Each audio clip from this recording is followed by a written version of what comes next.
नमस्कार मित्रों, desire point channel के आज के इस नए वीडियो लेक्चर में मैं हूं अमित दुबे और आज के इस वीडियो लेक्चर में हम कक्षा 11 के इंग्लिश के फर्स्ट चैप्टर जिसका नाम है the portrait of a lady अध्याय के तीसरे पैराग्राफ से अध्ययन करना शुरू करेंगे। तो वीडियो शुरू करने से पहले मैं आपसे प्रॉमिस करता हूं कि यह वीडियो लेक्चर आपके लिए बहुत ज़्यादा इजी होगा और जब ये वीडियो ख़त्म होगा तो आपके लिए ये टॉपिक धुआं होने वाला है। तो चलिए शुरू करते हैं। देखिए, हमने सेकेंड पैराग्राफ तक अध्ययन कर लिया था, थर्ड पैराग्राफ का अध्ययन हम आज करेंगे। तो कहते हैं, खुशवंत सिंह जी कह रहे हैं कि माई ग्रैंड मदर। अच्छा, अगर आपने इसके पहले के वीडियो लेक्चर नहीं देखे हैं तो आपको हमारे चैनल की प्लेलिस्ट में इसके पहले का वीडियो लेक्चर मिल जाएगा, आप वहां से देख सकते हैं। तो कहते हैं, माई ग्रैंड मदर, मेरी दादी माँ, एंड आई और मैं वर गुड फ्रेंड्स, अच्छे मित्र थे। मेरी दादी माँ और मैं अच्छे मित्र थे। माई पेरेंट्स, मेरे माता पिता ने लेफ्ट मुझे छोड़ दिया था, लेफ्ट मी यानी मुझे छोड़ दिया था, विथ हर उनके साथ। मेरे माता पिता ने मुझे उनके साथ छोड़ दिया था। When they went to live in the city, when जब, दे वे वेंट गए, टू लिव रहने, इन द सिटी शहर में, जब वो शहर में रहने गए। एंड और वी वर कॉन्स्टेंटली, हम लगातार, टुगेदर साथ रहते थे, यानी हम हमेशा साथ रहते थे। फिर से आराम से कि my parents left me with her, मेरे माता पिता ने मुझे उनके साथ छोड़ दिया था। When they went to live in the city, जब वो शहर में रहने गए थे। And we were constantly together, और हम हमेशा साथ रहते थे, यानी मेरी दादी माँ और मैं हमेशा साथ रहते थे। She used to wake me up, वह मुझे उठाती थी यानी सुबह उठाती थी। इन द मॉर्निंग, ठीक है, तो वो मुझे सुबह उठाती थी। एंड गेट मी रेडी, और मुझे तैयार करती थी फॉर स्कूल, विद्यालय जाने के लिए। वह मुझे सुबह उठाती थी और विद्यालय जाने के लिए तैयार करती थी। सी सैड, वह कहती थी, बट यहाँ पे हम कहेंगे वह गाती थी।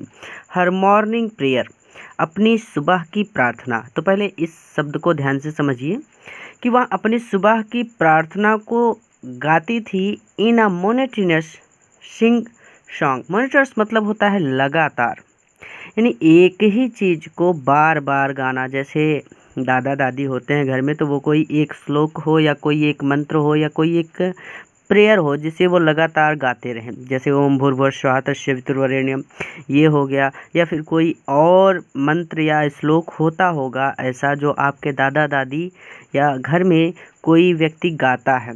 तो वही कह रहे हैं कि जो दादी थी वो अपनी सुबह की प्रार्थना को लगातार गाया करती थी, यानी वो अपनी एक ही प्रार्थना को बार बार गाया करती थी।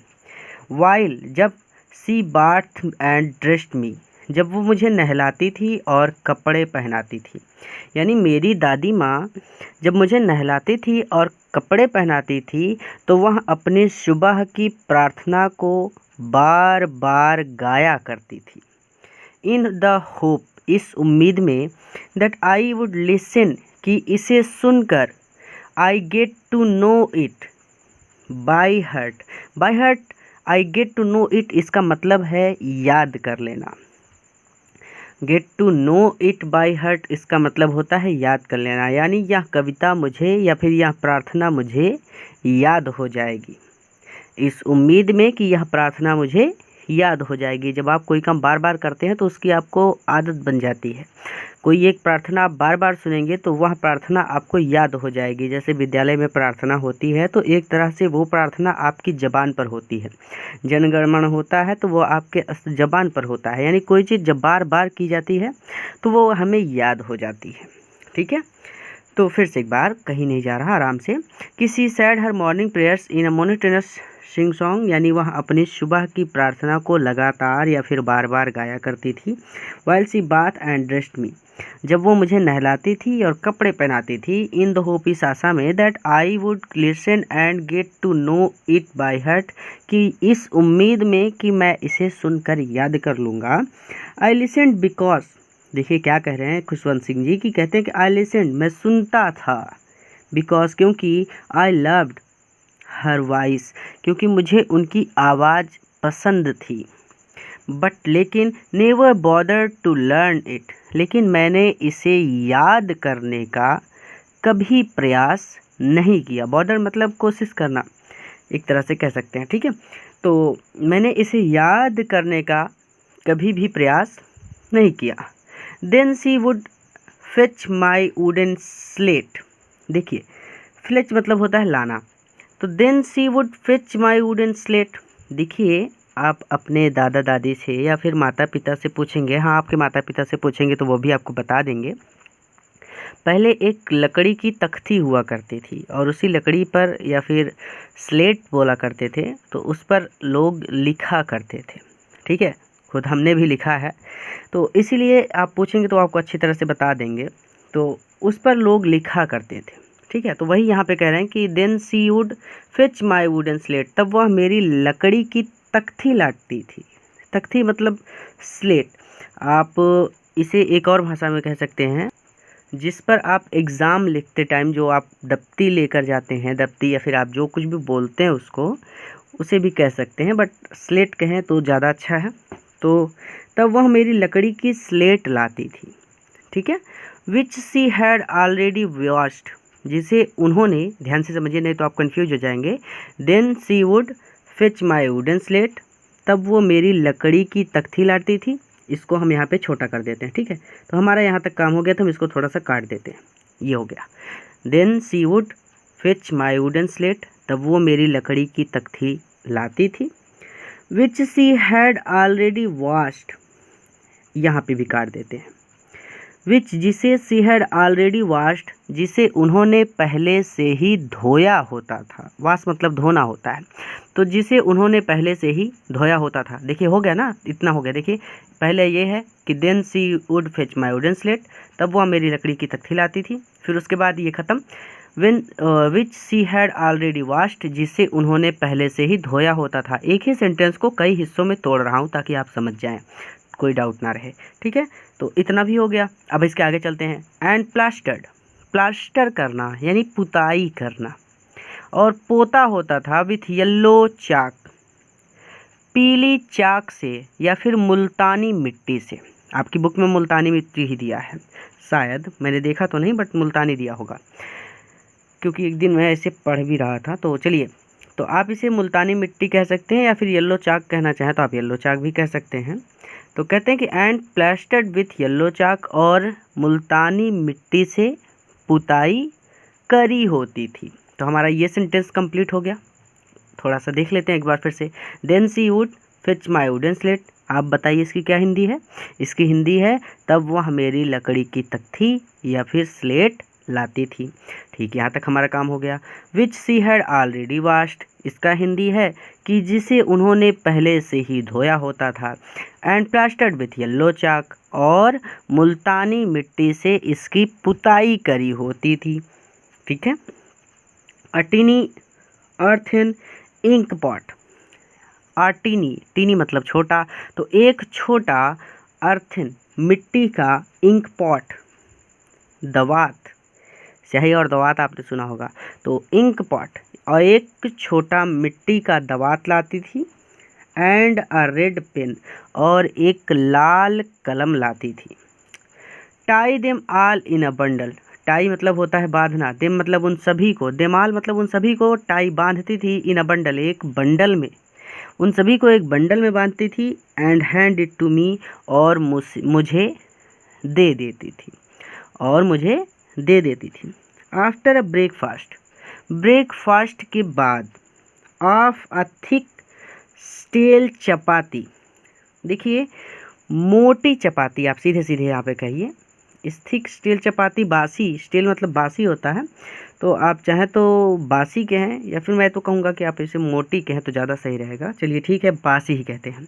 तो after a breakfast of a thick stale chapati, बासी चपाती के ब्रेकफास्ट के बाद, विथ अ लिटिल बटर, जिस पर थोड़ा सा बटर लगा होता था, and sugar spread on it, यानी बासी चपाती पर थोड़ा सा बटर और शुगर यानी चीनी लगाकर खाने के बाद ब्रेकफास्ट करने के बाद वी वेंट टू स्कूल, हम विद्यालय जाते थे। थोड़ा सा हार्ड हो गया, देखिए आराम से देखिए। आफ्टर अ ब्रेकफास्ट, ब्रेकफास्ट करने के बाद, अब ब्रेकफास्ट में क्या करते थे?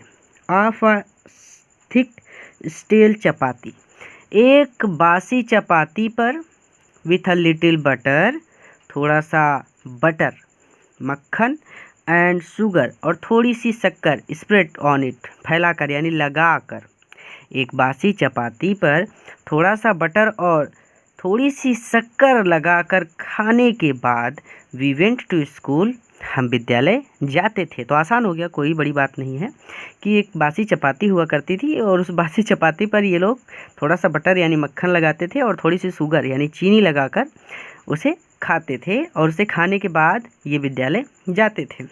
She carried several steel chapatis, वो बहुत सारी बासी चपातियाँ ले जाती थी, विथ हर, अपने साथ, फॉर द विलेज डॉग्स, गांव के कुत्तों के लिए। गांव के कुत्तों के लिए वो अपने साथ बहुत सारी बासी चपातियाँ ले जाती थी। तो माई ग्रैंड मदर, मेरी दादी माँ, always went to school with me, मेरे साथ हमेशा विद्यालय जाती थी। बिकॉज, क्योंकि द स्कूल वाज अटैच्ड, क्योंकि विद्यालय जुड़ा हुआ था, टू द टेम्पल, मंदिर से, क्योंकि विद्यालय मंदिर से जुड़ा हुआ था। तो मेरी दादी मेरे साथ हमेशा स्कूल जाती थी क्योंकि मंदिर से स्कूल जुड़ा हुआ था, यानी मंदिर और स्कूल एक ही बिल्डिंग में रहे होंगे। ठीक है। द प्रीस्ट मतलब होता है पुजारी, टॉट अस, हमें पढ़ाते थे, द अल्फ़ाबेट, अल्फ़ाबेट मतलब वर्णमाला, ABCD, क ख ग घ अंगा, ये चीज़। तो the priest taught us the alphabets, पुजारी हमें वर्णमाला सिखाते थे, एंड द मॉर्निंग प्रेयर, और सुबह की प्रार्थना सिखाते थे। तो पुजारी हमें वर्णमाला और सुबह की प्रार्थना सिखाते थे। वाइल द चिल्ड्रन, जब बच्चे, सैट इन रोज मतलब होता है पंक्तियों में बैठकर, on either side of the बरामदा, बरामदा आप कह सकते हैं, बरामदा ही है ये।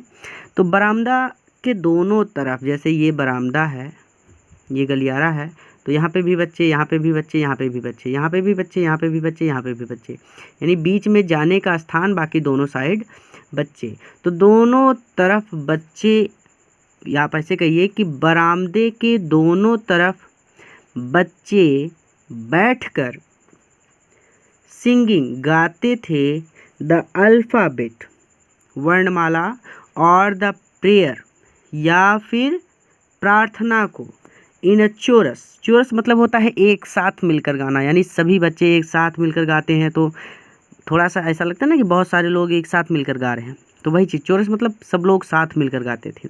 फिर से, while the children sat in rows और on either side of the बरामदा, जब बच्चे बरामदे के दोनों ओर बैठकर सिंगिंग द अल्फ़ाबेट, वर्णमाला और द प्रेयर, या प्रार्थना को, इन चोरस, एक साथ मिलकर गाते थे।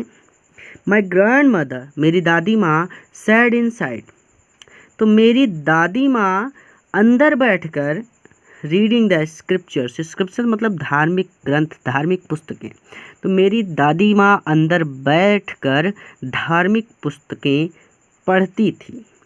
When we had both finished, when, जब, we had both finished, हम दोनों का काम पूरा हो जाता था, यानी बच्चे अपना अल्फ़ाबेट सीख लेते थे और दादी माँ अपनी पुस्तक पढ़ लेती थी। तो जब हम दोनों का काम पूरा हो जाता था, we would walk back together, तो walk back, back मतलब वापस, वॉक मतलब चलना, तो हम वापस चल देते थे। अब वापस कहाँ जाएंगे? अपने घर जाएंगे, तो हम घर की ओर वापस चल देते थे। ठीक है। तो दिस टाइम, और इस बार, द विलेज डॉग्स, गांव के कुत्ते, वुड मीट अस, हमें मिलते थे, एट द टेम्पल डोर, मंदिर के दरवाजे पर, और गांव के कुत्ते हमें मंदिर के दरवाजे पर मिलते थे। देखिए, मैं इसका रिवीजन इसलिए नहीं करवा रहा क्योंकि हिंदी भी इसमें दिया गया है, कोई भी डाउट होगा तो आप तुरंत देख कर समझ लेंगे। ठीक है। तो दे फॉलोड अस, वो हमारा पीछा करते थे, टू आवर होम, हमारे घर तक, ग्राउलिंग गुर्राते हुए, एंड फाइटिंग और लड़ते हुए, विथ ईच अदर आपस में। तो वो हमारे घर तक गुर्राते हुए आपस में गुर्राते हुए और लड़ते हुए हमारा पीछा करते थे। फॉर द चपातीस, उन चपातियों के लिए, वी थ्रू टू देम, जो हम उनकी ओर फेंकते थे। ठीक है, जो चपाती हम उन कुत्तों की ओर फेंकते थे, उन चपातियों के लिए कुत्ते आपस में गुर्राते हुए और लड़ते हुए घर तक हमारा पीछा करते थे। तो आसान था, आगे चलते हैं। तो when my parents were comfortably settled in the city, तो व्हेन मतलब जब, माई पेरेंट्स मेरे माता पिता, वर कंफर्टेबली आरामदायक रूप से यानी आराम से, सेटल्ड बस गए, इन द सिटी शहर में। जब मेरे माता पिता आराम से शहर में बस गए यानी उन्होंने सारी व्यवस्थाएं कर ली, दे सेंट फॉर अस, तो उन्होंने हमें बुला लिया यानी दादी माँ को और मुझे उन्होंने शहर बुला लिया।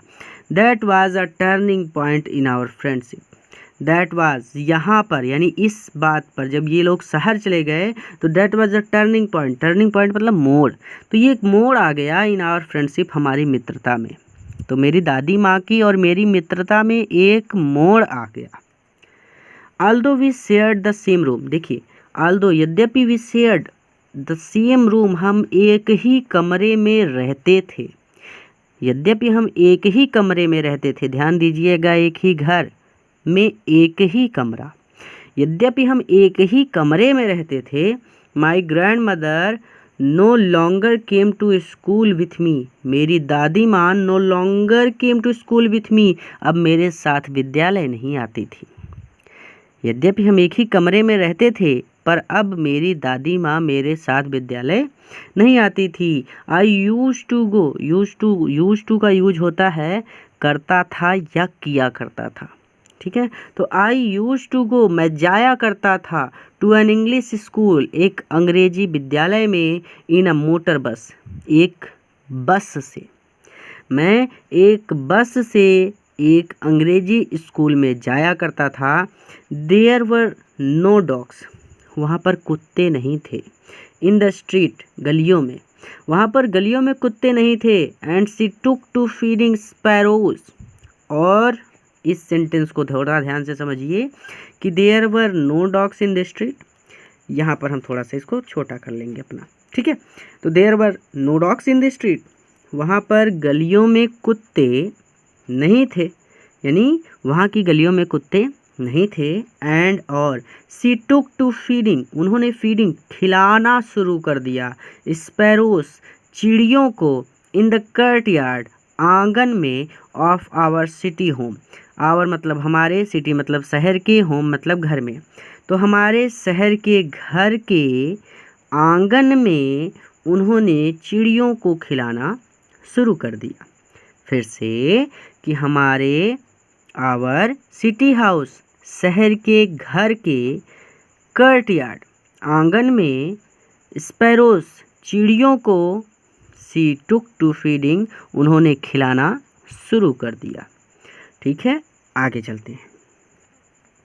आगे कहते हैं कि as the years rolled by, जैसे जैसे साल बीतते गए, we saw less of each other, हम एक दूसरे को कम देख पाते थे, यानी हम दोनों का जीवन थोड़ा सा व्यस्त हो गया और हमारी मुलाकात कम होती थी।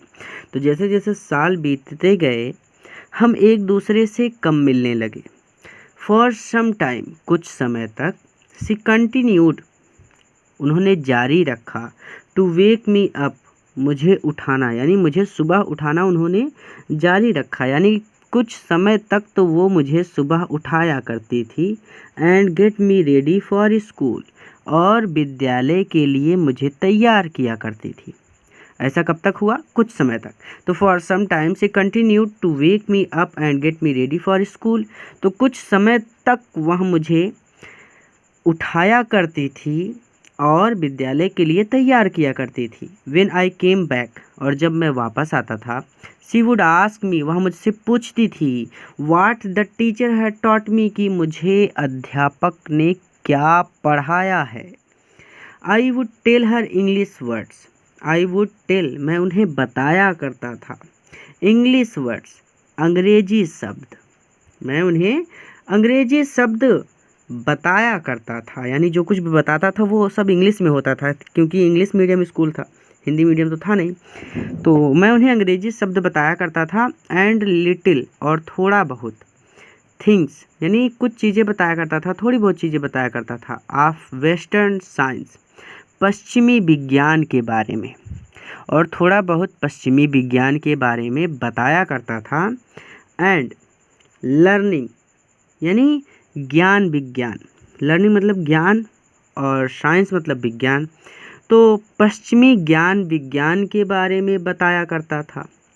द लॉ ऑफ ग्रेविटी, गुरुत्वाकर्षण के नियम के बारे में बताया करता था।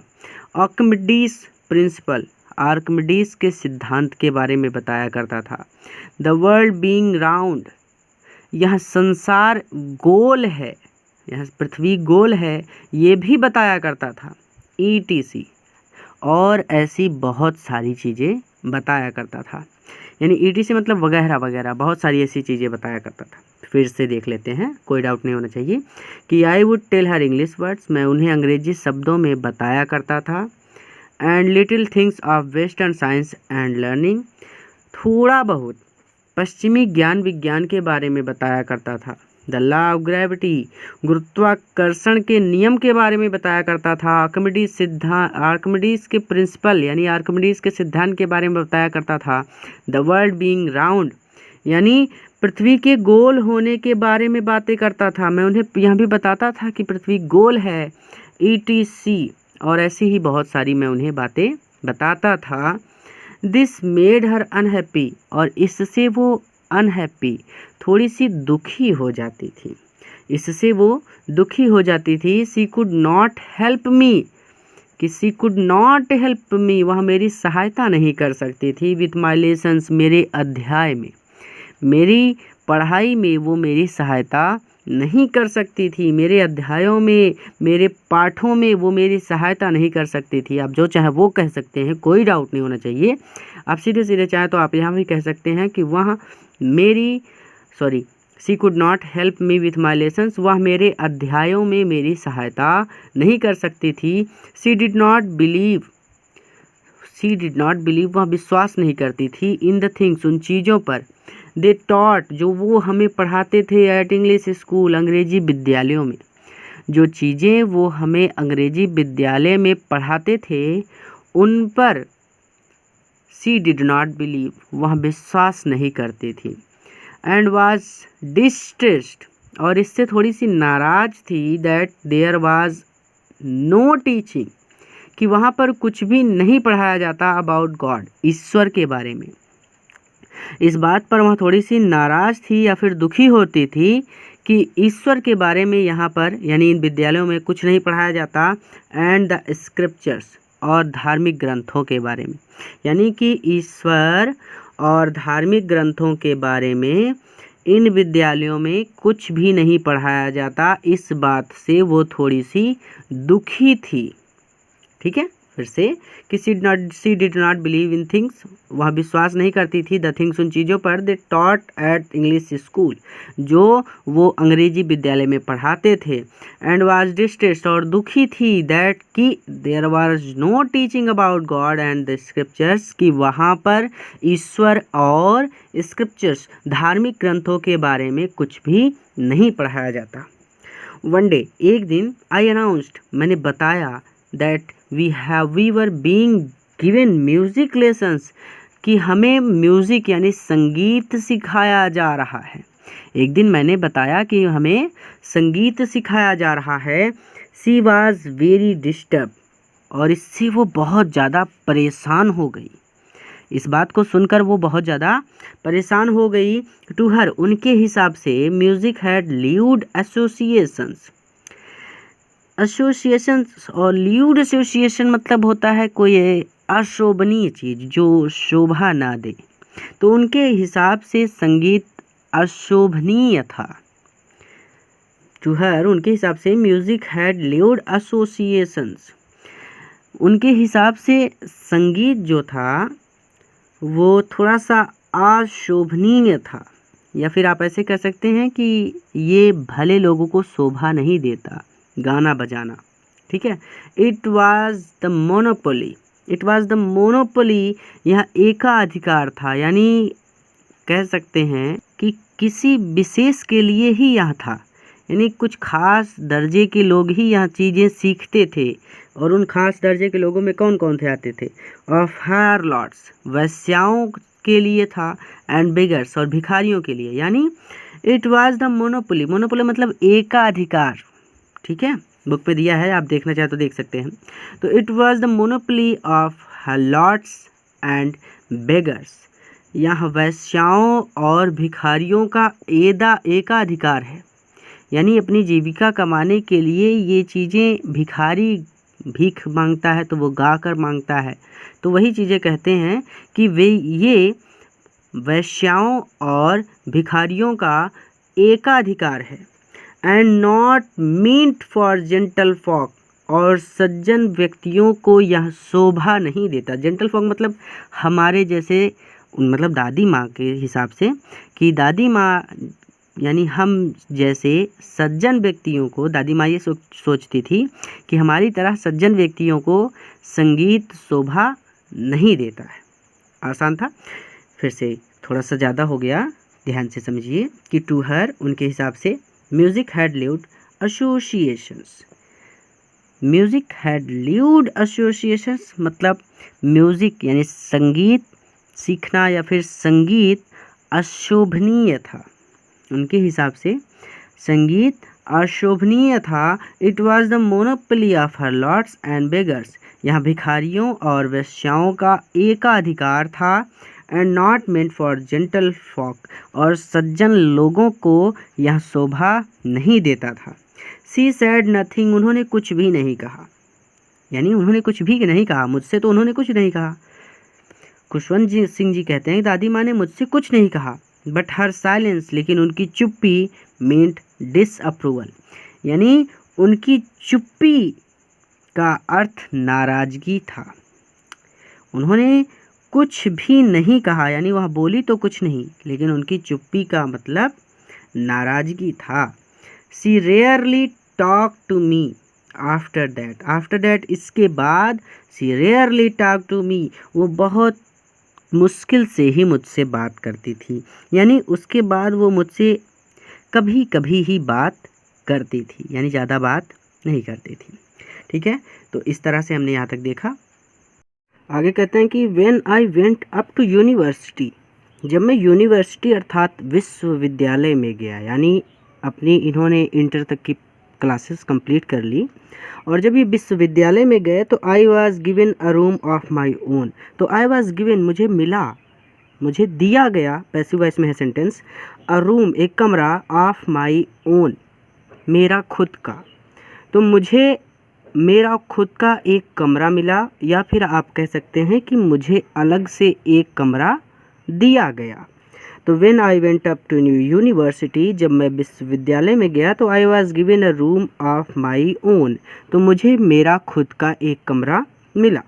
द कॉमन लिंक, कॉमन मतलब साझा, ठीक है, तो यहाँ पे साझा, लिंक, लिंक मतलब होता है कड़ी, तो साझी कड़ी ऑफ फ्रेंडशिप, मित्रता की साझी कड़ी वाज स्नैप्ड, स्नैप्ड मतलब होता है टूट गई, तो मित्रता की साझी कड़ी भी टूट गई।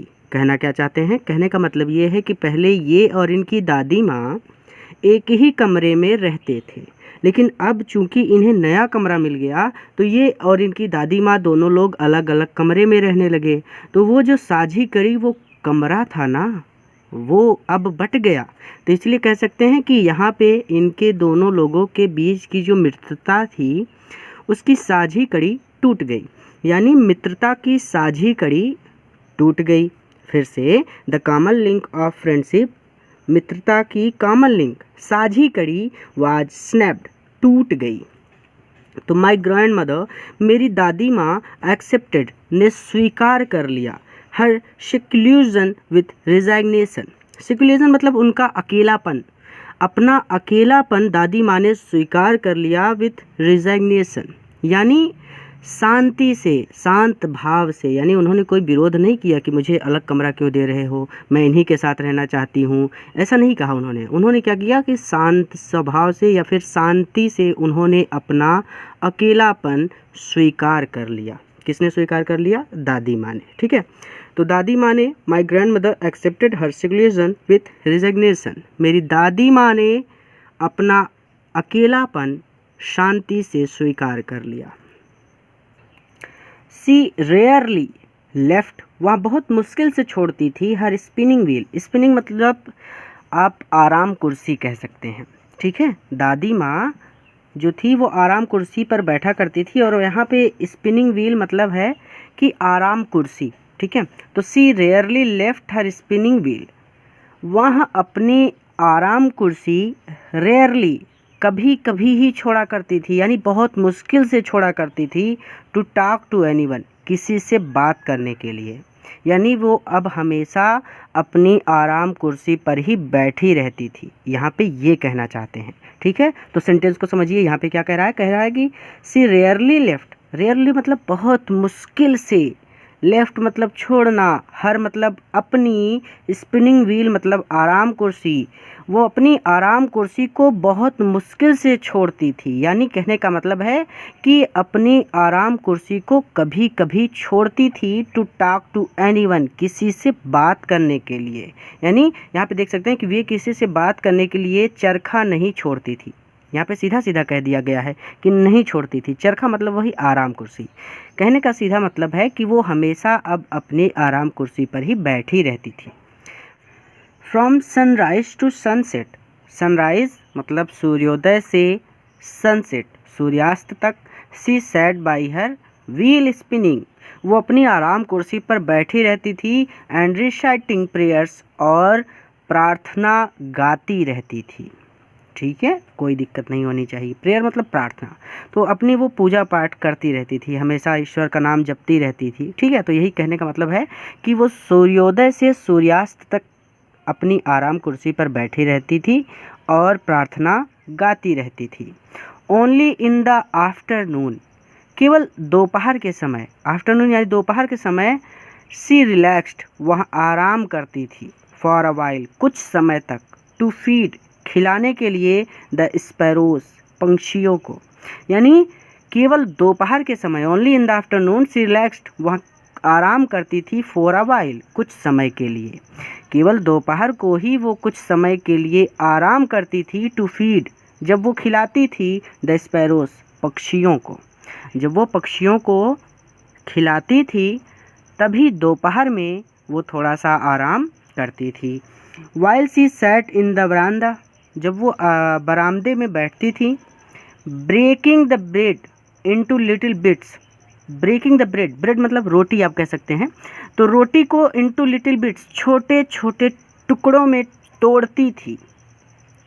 While she sat in the बरामदा, जब वो बरामदा में बैठती थी और रोटी को छोटे छोटे टुकड़ों में तोड़ती थी, 100 of little birds, 100 of little birds, सैकड़ों छोटी छोटी चिड़िया, यानी बहुत सारी छोटी छोटी चिड़िया, कलेक्टेड राउंड हर, उनके आसपास इकट्ठा हो जाती थी, क्रिएटिंग अ वेरिटेबल बेडलैम ऑफ चिरम्पिंग्स। आप सीधे सीधे कहिए कि चींची किया करती थी, या फिर आप ऐसे कह सकते हैं कि शोर मचाती हुई बहुत सारी छोटी छोटी चिड़िया उनके चारों ओर इकट्ठा हो जाती थी। देखिए, मैं सीधे से और आसान शब्दों में समझाने का प्रयास कर रहा हूँ ताकि आपको कोई डाउट ना हो। ठीक है, तो अभी इतना पूरा लंबा समझाने लगा तो आप कंफ्यूज हो जाएंगे, तो इसलिए आप सीधे सीधे समझिए कि वेराइटेबल, वेरिटेबल मतलब एक विशेष प्रकार की होता है। ठीक है, बेडलम ऑफ चिरम्पिंग्स मतलब होता है यहाँ पे सीधा सीधा कि चिड़िया चींची कर रही है, चिड़िया है तो चींची ही करेगी ना, तो कहने का मतलब आप ऐसे सीधे सीधे कह सकते हैं कि while she sat in the बरामदा, जब वो बरामदे में बैठती थी, breaking the bread into little bits, रोटी को छोटे छोटे टुकड़ों में तोड़ती थी, तो 100 ऑफ लिटिल बर्ड्स, तो आप चाहें तो सैकड़ों कह सकते हैं, वैसे सैकड़ों कहना ज़्यादा अच्छा होगा, अगर आप भूलते हैं तो आप कह सकते हैं बहुत सारी, तो सैकड़ों छोटी छोटी चिड़िया कलेक्टेड राउंड हर, उनके आसपास इकट्ठा हो जाती थी, क्रिएटिंग अ वेरिटेबल बेडलम ऑफ चिरम्पिंग्स, और ची ची किया करती थी, यानी बहुत ज़्यादा शोर मचाने लगती थी। ठीक है, यहाँ पे देखिए कि दिया है ची ची करके पागल बना देती थी। तो इसको जाने दीजिए, आप सीधे सीधे याद रखिए कि बहुत सारी चिड़िया उनके पास इकट्ठा हो जाती थी और ज़ोरों से ची ची किया करती थी। Some came and perch on her legs, कुछ आकर पर्च करती थी ऑन हर लेग्स। कहने का मतलब यहाँ पे ये है कि सम केम, कुछ आती थी, यानी कुछ चिड़िया आती थी, एंड पर्च्ड ऑन हर लेग्स, उनके पैरों पर बैठ जाती थी। कुछ चिड़िया आकर उनके पैरों पे बैठ जाती थी। अदर्स ऑन हर शोल्डर्स, और कुछ उनके कंधों पर बैठ जाती थी। यानी चिड़िया जो थी वो दादी माँ से परिचित हो गई थी। तो some even sat on her head, और कुछ तो उनके सर पर भी बैठ जाती थी। सी स्माइल्ड, वह मुस्कुरा देती थी। कौन? दादी माँ मुस्कुरा देती थी। But never should them away, लेकिन उन्हें कभी भी भगाती नहीं थी। शूड मतलब डांट करके, शूड देम अवे मतलब उनको डांट करके दूर भगाना, यानी दादी माँ उनको डांट कर कभी दूर नहीं भगाती थी। सी स्माइल्ड, वह मुस्कुरा देती थी। It used to be the happiest half hour, देखिए it used to be, used to का मतलब होता है यहाँ पे ज़्यादातर, देखिए सीधे सीधे कहिए कि it used to be the happiest half hour. Half मतलब आधा घंटा, तो यह आधा घंटा यूज टू बी हुआ करता था द हैप्पीस्ट, सबसे खुश, ऑफ द डे, यानी दिन का सबसे खुशी वाला समय। यह आधा घंटा दिन का सबसे खुशी वाला समय होता था फॉर हर, उनके लिए।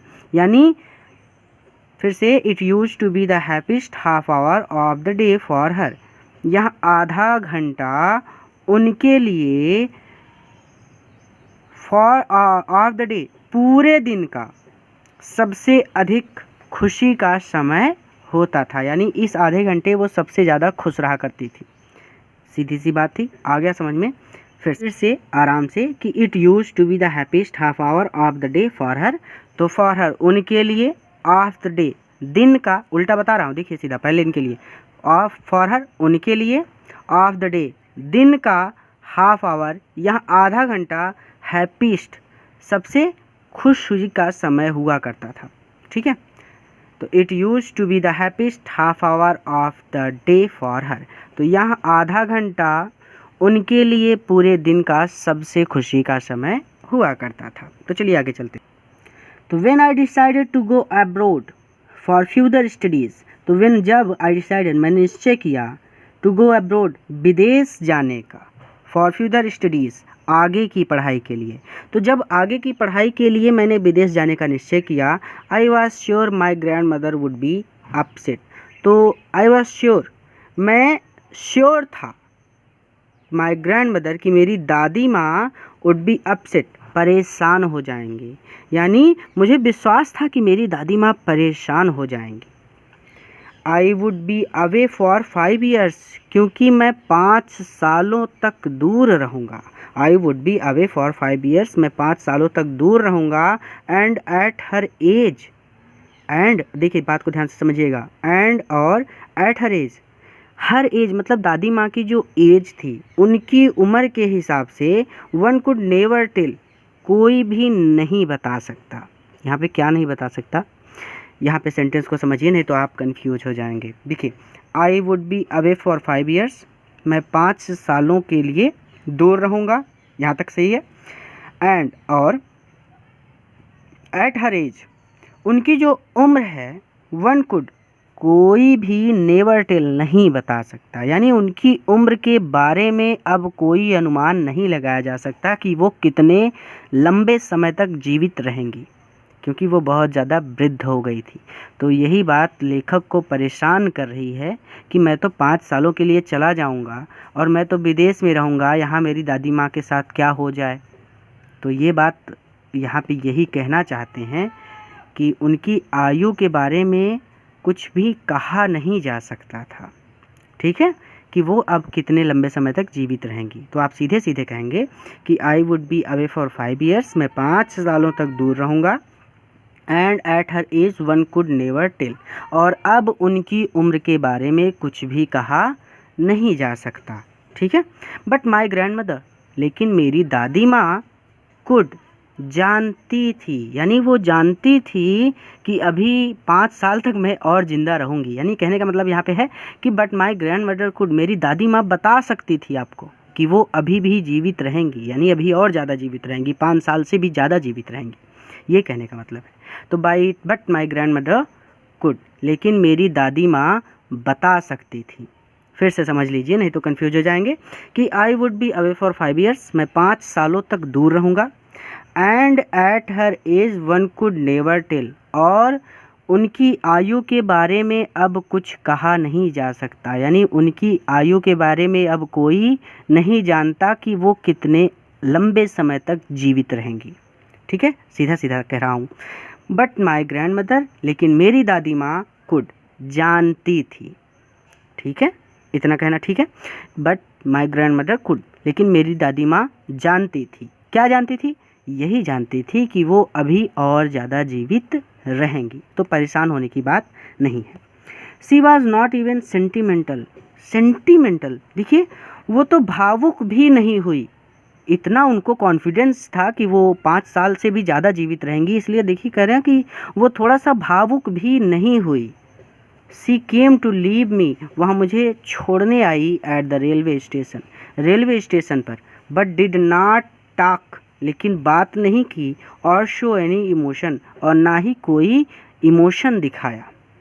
वहाँ मुझे छोड़ने स्टेशन तक आई, लेकिन ना तो उन्होंने बात की और ना ही कोई इमोशन यानी भावना दिखाई। हर लिप्स मूव्ड इन प्रेयर्स, उनके लिप्स मूव्ड हिल रहे थे, इन प्रेयर्स प्रार्थना में, उनके होंठ प्रार्थना में हिल रहे थे। Her mind was lost in prayer, और उनका मन प्रार्थना में खोया हुआ था। हर फिंगर्स वर बिजी, उनकी उंगलियां बिजी थी, telling the beads of her rosary, अपनी माला फेरने में, उनकी उंगलियां अपनी माला फेरने में बिजी थी, व्यस्त थी। Silently she kissed my forehead, शांति से शी किस्ड, उन्होंने चुंबन किया, माई फॉरहेड, मेरे माथे पर, शांति से उन्होंने मेरे माथे को चूमा। एंड व्हेन आई लेफ्ट, और जब मैं जाने लगा, देखिए यहाँ पे समझ लीजिए, नहीं तो आप कंफ्यूज हो जाएंगे। तो यहाँ तो समझ में आ गया है ना यहाँ तक। तो silently she kissed my forehead, उन्होंने मेरे माथे को चूमा। ठीक है, यहाँ तक। अब यहाँ से आगे देखिए, तो ध्यान से समझिए पहले। Silently she kissed my forehead, उन्होंने शांति से मेरे माथे पर चुंबन किया। एंड व्हेन आई लेफ्ट, और जब मैं जाने लगा, तो आई चेरिश्ड, मतलब समझिए पहले, चेरिश्ड का मतलब होता है दुलारा हुआ। क्या होता है? दुलारा हुआ, या फिर जिसे प्रेम किया गया हो। तो दादी माँ ने दुलार से उनके माथे पर चुंबन किया था। ठीक है, तो आई चेरिश्ड, मैंने इस दुलार को, इस प्रेम को क्या किया है? देखिए आगे, आगे है मोइस्ट। मोइस्ट का मतलब होता है गीला, कुछ भीगा हुआ भी कह सकते हैं। ठीक है, यानी गीलापन। ठीक है, तो आगे इम्प्रिंट। इम्प्रिंट का मतलब होता है छाप, या फिर चिन्ह भी कह सकते हैं, निशानी भी कह सकते हैं। ठीक है, तो ध्यान से समझिए, इस दुलार को, मोइस्ट मतलब भीगा हुआ, इम्प्रिंट मतलब छाप, तो इस भीगी हुई निशानी को, इस भीगी हुई निशानी को, चेरिश्ड को छोड़ रहा हूँ, चेरिश्ड का मतलब होता है दुलार आ गया। ठीक है, तो इस भीगी निशानी को, अब ये भीगी निशानी क्या है? वही चुंबन जो दादी माँ ने उनके माथे पर किया था।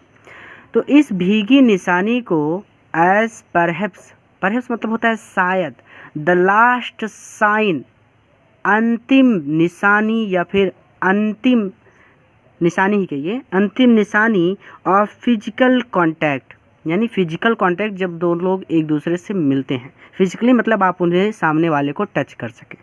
ठीक है, तो the last sign of physical contact between us, तो हम दोनों के बीच के शायद आखिरी फिजिकल यानी शारीरिक संपर्क की निशानी के रूप में मोस्ट इम्प्रेट, इस गीली छाप को मैंने अपने मन में संभाल के रखा।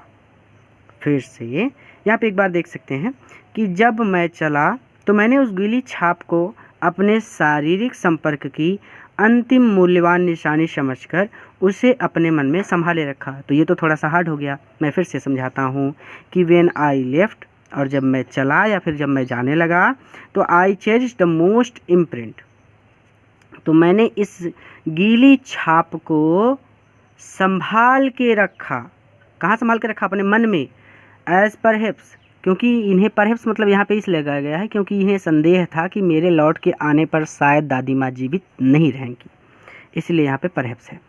तो यहाँ तक समझ में आया कि when I left I cherish the most imprint, तो जब मैं जाने लगा तो मैंने इस गीली छाप को अपने मन में संभाल कर रखा।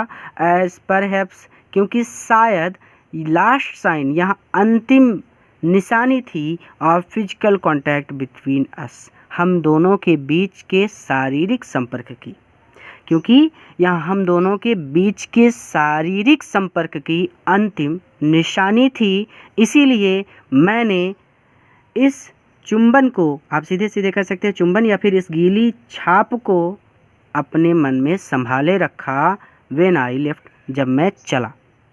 आसान था, तो एक बार फिर से कि व्हेन आई लेफ्ट, जब मैं जाने लगा, I cherish the most imprint, तो मैंने इस गीली छाप को या फिर इस चुंबन को अपने मन में संभाल के रख लिया। एज परहैप्स, क्योंकि शायद the last sign of physical contact between us, यहाँ हम दोनों के बीच के शारीरिक संपर्क की अंतिम निशानी थी। आगे चलते हैं। But that was not so, लेकिन ऐसा नहीं हुआ, यानी जो लेखक समझ रहा था कि ये आखिरी निशानी है, अब मैं दादी माँ को दोबारा नहीं देख पाऊँगा, तो ऐसा तो हुआ ही नहीं। आफ्टर 5 years, 5 सालों बाद, आई केम बैक, जब मैं वापस आया होम, घर। देखिए, तो but that was not so, लेकिन ऐसा नहीं हुआ। After 5 years I came back home, 5 सालों बाद जब मैं वापस घर आया। And was met by her, और जब मैं उनसे मिला एट द स्टेशन पर, लेकिन ऐसा नहीं हुआ। और मैं 5 वर्ष बाद जब घर आया तो मैं उनसे स्टेशन पर मिला। She did not look a day older, वह एक दिन भी बूढ़ी नहीं हुई थी, यानी जैसा उन्हें देखा था 5 साल पहले, आज भी वैसी ही लग रही थी। तो she did not look a day older, वहाँ एक दिन भी बूढ़ी नहीं हुई थी। She still had no time for words, और अभी भी she still had no time, उनके पास टाइम नहीं था फॉर वर्ड्स, बात करने का, और अभी भी उनके पास बात करने का टाइम नहीं था। एंड वाइल शी क्लैप्ड मी, और जब उन्होंने गले लगाया या भर लिया, इन हर आर्म्स, मुझे अपनी बाहों में भर लिया, या फिर जब उन्होंने मुझे गले लगाया, आई कुड हियर, मैं सुन सकता था, हर रिसाइटिंग हर प्रेयर्स, वो प्रार्थना गा रही थी। यानी जब उन्होंने अपनी बाहों में मुझे भर लिया तो मैंने उन्हें प्रार्थना गाते हुए सुना, यानी वो प्रार्थना ही गा रही थी। Even on the first day of my arrival, देखिए, even on the first day, यानी पहले दिन, ऑफ माई अराइवल, मेरे आने के पहले दिन भी, हर हैप्पीस्ट मोमेंट, उनका सबसे खुशी वाला समय, वर विथ हर स्पैरोस, चिड़ियों के साथ बीता। हर स्पैरोस यानी उनकी चिड़ियों के साथ बीता। whom she fed longer, whom, जिन्हें she fed longer, वो अब ज़्यादा देर तक खिलाती थी। एंड with frivolous rebukes, और हंसी से या खुशी से थोड़ी सी डांट लगाती थी, फटकारना भी कह सकते हैं, ठीक है। तो जब हम किसी से प्रेम करते हैं, जैसे छोटे बच्चे घर में होते हैं, तो हम उन्हें थोड़ा सा प्यार से डांटते हैं, तो वही काम दादी माँ चिड़ियों के साथ किया करती थी। फिर से शायद ना समझ में आया हो, तो even on the first day of my arrival, मेरे आने के पहले दिन भी, यानी क्योंकि मैं 5 सालों बाद आया था, तो दादी माँ को मेरे साथ ज़्यादा प्रसन्न होना चाहिए था, लेकिन दादी माँ तो अपनी चिड़ियों के साथ प्रसन्न थी, इसलिए वो कह रहे हैं कि even on the first day of my arrival, मेरे आने के पहले दिन भी, हर हैप्पीस्ट मोमेंट, उनका सबसे खुशी का समय, वर विथ हर स्पैरोस, उनकी चिड़ियों के साथ बीता। whom she fed longer, जिन्हें वो अब ज़्यादा देर तक खिलाती थी। एंड विथ frivolous rebukes, और प्यार से या दुलार से फटकारती थी, डांट लगाती थी, ये भी कह सकते हैं। आगे चलते हैं कि इन द इवनिंग, शाम को, तो इन द इवनिंग, शाम को, अ चेंज केम ओवर हर, उनमें एक बदलाव आया, शाम को उनमें एक बदलाव आया। सी डिड नॉट प्रे, उन्होंने प्रार्थना नहीं की। She collected the women of the neighbourhood, उन्होंने पड़ोस की वुमेन, महिलाओं को कलेक्टेड, इकट्ठा किया, उन्होंने पड़ोस की महिलाओं को इकट्ठा किया। गॉट एन ओल्ड ड्रम, एक पुराना ढोल लिया। एंड स्टार्टेड टू सिंग, और गाना शुरू कर दिया। तो उन्होंने क्या किया, got an old drum and started to sing, एक पुराना ढोल लिया और गाना शुरू कर दिया। फॉर सेवरल आवर्स, घंटों तक। सी ट्रम्प्ड, वो बजाती रही। The sagging skin of the dilapidated, देखिए दिख नहीं रहा, एक मिनट, हाँ डिलापाइडेटेड ही है, तो डिलापाइडेटेड ड्रम। तो देखिए सैगिंग स्किन मतलब होता है ढीला ढाला, क्योंकि वो ढोल बहुत ज़्यादा पुराना था तो उसकी थोड़ी सी स्किन जो थी वो ढीली हो गई थी। तो कहते हैं कि आप सीधे सीधे कहिए, आप ज़्यादा कन्फ्यूज मत होइए, आप इस सेंटेंस यहाँ से यहाँ तक जो है इसको आप ऐसे कहिए, पेन भी नहीं चल रही, कि फॉर सेवरल आवर्स, घंटों तक। She thumped the sagging skill of the dilapidated drum, वो उस ढीली ढोल को बजाती रही। सीधे सीधे कह सकते हैं कि घंटों तक लगातार वो उस ढीली ढाली ढोल को बजाती रही। एंड सैंग, और गाती रही, of the home coming of warriors, home coming of warriors, वीरों के घर वापस आने के गीत। तो फॉर सेवरल आवर्स, घंटों तक। She thumped the sagging skill of dilapidated drum, वो उस ढीली ढाली ढोल को बजाती रही। And sang of the home coming of warriors, और वीरों के, वॉरियर्स वीरों के घर वापस आने के गीत गाती रही। वी हैड टू प्रिश्योर्ड हर, हमें उन्हें रोकना पड़ा। टू स्टॉप, कि वो अब बस करें। टू अवॉइड ओवर स्ट्रेनिंग, यानी उन्हें बहुत ज़्यादा जोर लगाने के लिए, यानी कि वो अब अधिक ना गाएं, इसके लिए हमें उन्हें रोकना पड़ा। आप सीधे सीधे कह सकते हैं कि we had to persuade her to stop to avoid over straining, यानी आप सीधे सीधे ऐसे कह सकते हैं कि हमें उन्हें और गीत ना गाने के लिए रोकना पड़ा, यानी हमने उन्हें मना किया कि अब आप और गीत मत गाइए, हमें उन्हें और गीत गाने के लिए रोकना पड़ा क्योंकि वो बहुत गीत गा रही थी।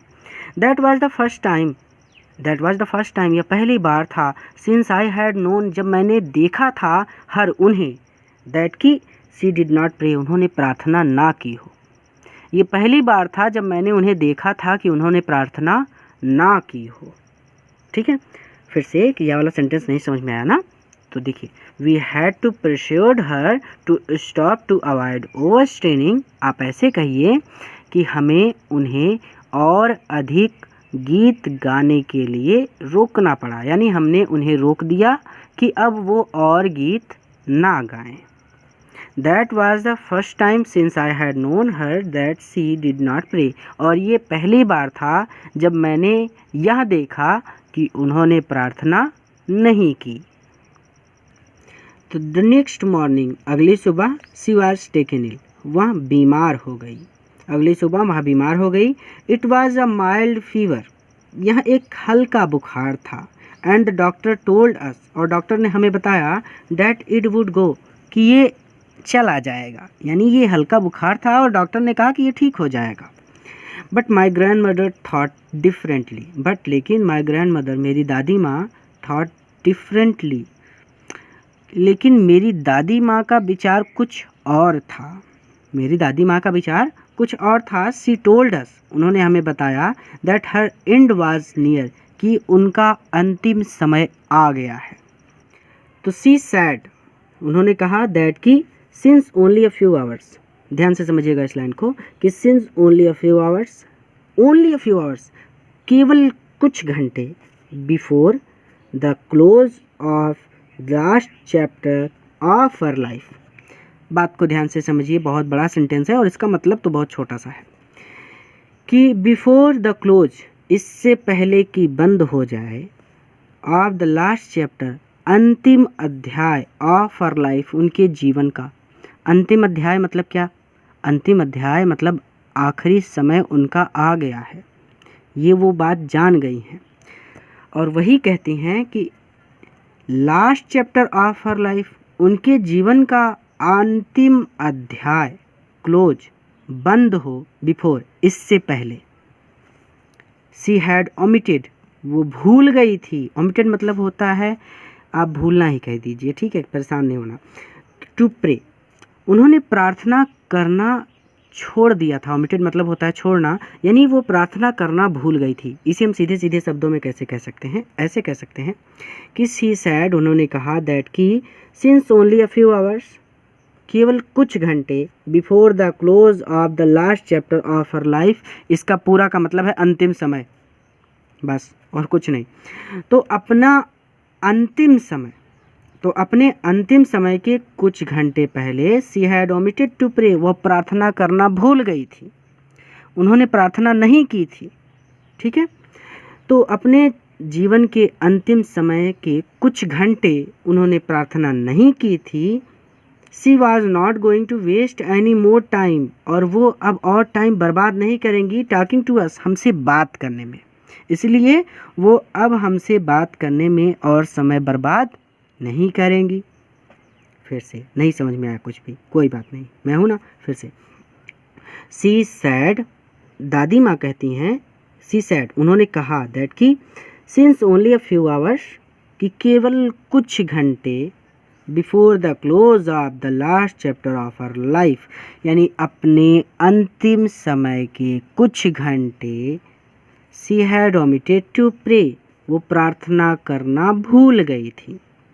She was not going to waste any more time talking to us, और इसीलिए वो हमसे बात करने में और समय बर्बाद नहीं करेंगी। आसान था, कुछ भी नहीं है कठिन, आराम से समझ में आ गया।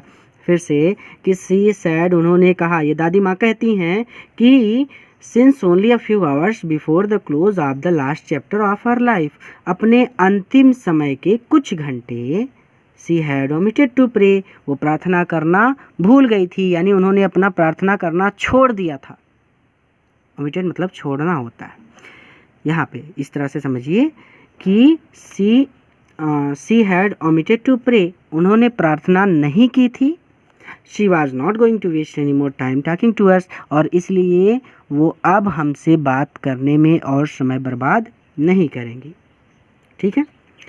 तो वी प्रोटेस्टेड, प्रोटेस्ट मतलब होता है विरोध करना। आप लोगों ने सुना होगा कि प्रोटेस्ट हो रहा है, ऐसा होता रहता है। तो कभी कभी नेता लोग भी प्रोटेस्ट करते हैं, तो कंपनी के मजदूर भी प्रोटेस्ट करते हैं, तो इस तरह से तो आपने सुना होगा, फिल्मों में भी देखा होगा, प्रोटेस्ट वर्ड से आप बहुत ज़्यादा परिचित होंगे। तो वी प्रोटेस्टेड, तो हमने विरोध किया। But she ignored our protest, लेकिन उन्होंने हमारी ओर ध्यान नहीं दिया, उन्होंने हमारी ओर ध्यान नहीं दिया। सी ले पीसफुली, वो आराम से या फिर शांति से लेट गई इन द बेड, बेड पर, praying and telling her beads, प्रार्थना करने लगी और अपनी माला फेरने लगी। यानी वो शांति से अपने बिस्तर पर लेट गई, प्रार्थना करने लगी और माला फेरने लगी। Even before we could suspect, इससे पहले कि हम कुछ संदेह कर पाते। हर लिप्स स्टॉप्ड, उनके होंठ हिलने बंद हो गए। मूविंग, मूविंग मतलब हिलना, तो उनके होंठ हिलने बंद हो गए। And the rosary fell from her lifeless finger, तो एंड द रोजरी और माला फेल गिर गई, फ्रॉम हर लाइफलेस निर्जीव फिंगर्स, उंगलियों से, और माला उनकी निर्जीव उंगलियों से गिर गई। लाइफलेस मतलब जिसमें जीवन ना हो, ठीक है। तो निर्जीव और सजीव आप लोगों ने पढ़ा होगा। तो निर्जीव उंगलियों से माला गिर गई। A peaceful pallor spread on her face, एक पीसफुल शांत पैलर, पीलापन, स्प्रेड फैल गया, ऑन हर फेस, उनके चेहरे पर, एक शांत पीलापन उनके चेहरे पर फैल गया। एंड वी न्यू, और हम जान गए, दैट सी वाज डेड, कि वो मर गई हैं। आगे चलते हैं। तो आखिरी है ये कि we lifted her off the bed, हमने उन्हें बेड से नीचे उतारा। एंड एज इन कस्टमरी, मतलब जैसा रीति रिवाज है, अपने रीति रिवाज के अनुसार, ऐसे कह सकते हैं कि अपने रीति रिवाजानुसार we lifted her off the bed, हमने उन्हें बेड से नीचे उतारा, laid her on the ground, उन्हें ज़मीन पर लिटाया, एंड कवर्ड हर, और उन्हें ढक दिया, विथ अ रेड श्राउड, एक लाल कफन से। ठीक है, तो पहले इसको बोलिए कि एज इज़ कस्टमरी, रीति रिवाज के अनुसार, we lifted her off the bed, हमने उन्हें बेड से नीचे उतारा, laid her on the ground, ज़मीन पर लिटाया, and covered her with a red shroud, और उन्हें एक लाल कफन से ढक दिया। After a few hours of mourning, यानी कहना चाहते हैं, देखिए कहते हैं कि after a few hours of mourning, mourning मतलब होता है भैया शोक विलाप करना, रोना। तो after a few hours of morning, कुछ घंटे शोक विलाप करने के बाद, रोने के बाद, वी लेफ्ट हर अलोन, हमने उन्हें अकेला छोड़ दिया, टू मेक अरेंजमेंट्स, तैयारियां करने के लिए, फॉर हर फ्यूनरल, उनकी अंतिम यात्रा की तैयारी करने के लिए हमने उन्हें अकेला छोड़ दिया।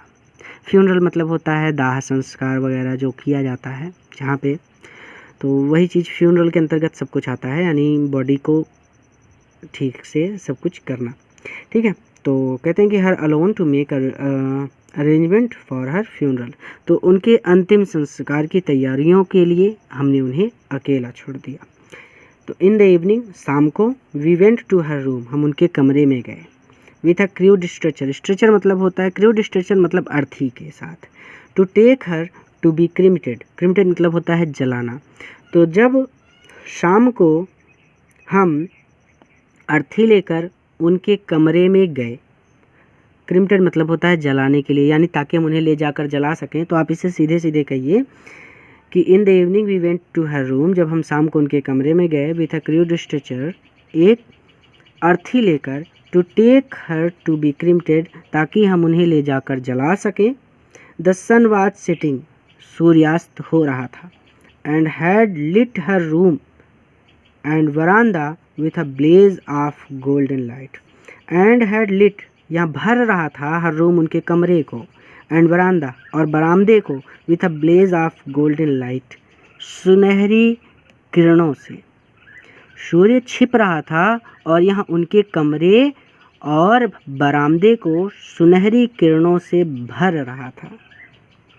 We stopped halfway in the courtyard, we stopped हम रुक गए, यानी द हाफ वे आधे में, इन द कोर्टयार्ड, कोर्टयार्ड मतलब आंगन, कहना चाहते हैं कि हम आंगन के बीच में रुक गए।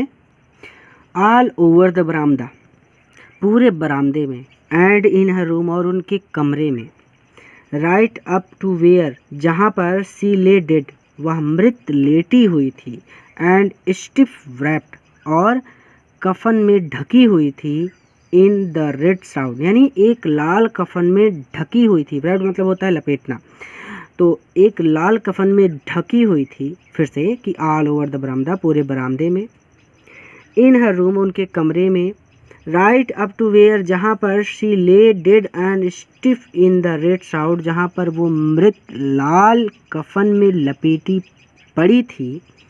थाउजेंड ऑफ स्पैरोज, हजारों चिड़िया, sat scattered on the floor, हजारों चिड़िया बिखरी हुई बैठी थी, यानी बहुत सारी चिड़िया आकर इकट्ठा हो गई थी।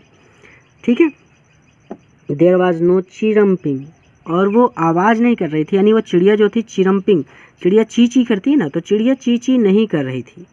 We felt sorry for the birds, हमें चिड़ियों पर दया आ गई।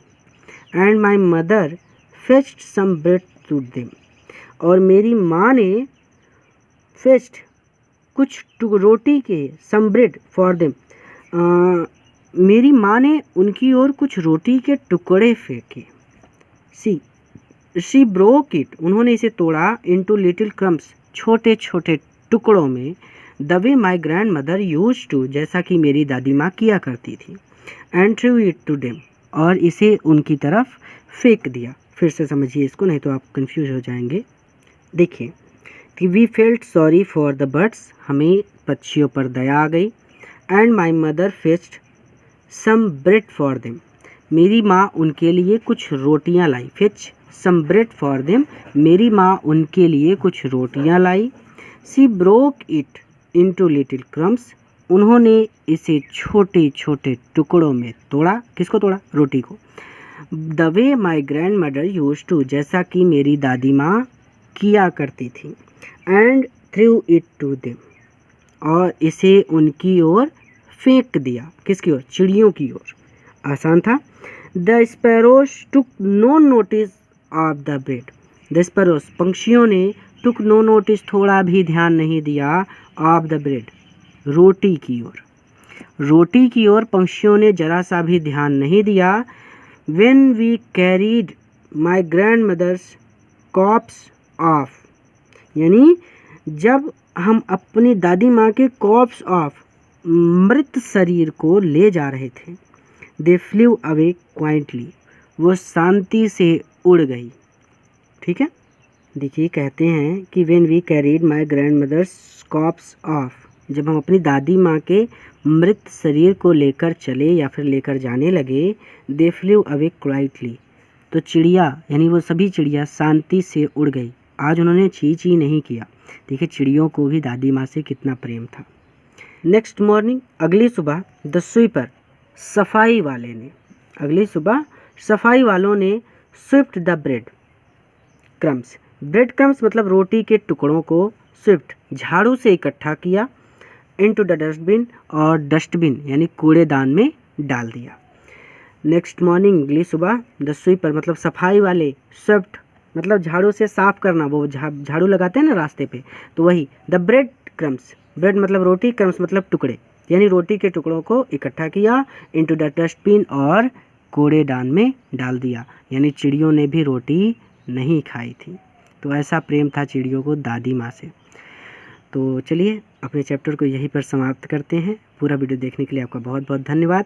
अगले अध्याय में फिर से मिलेंगे। अगर नए हैं तो चैनल को सब्सक्राइब कीजिए और इस वीडियो को अपने मित्रों के साथ भी ज़रूर शेयर कीजिएगा ताकि वहाँ इस वीडियो से लाभ ले सकें। धन्यवाद।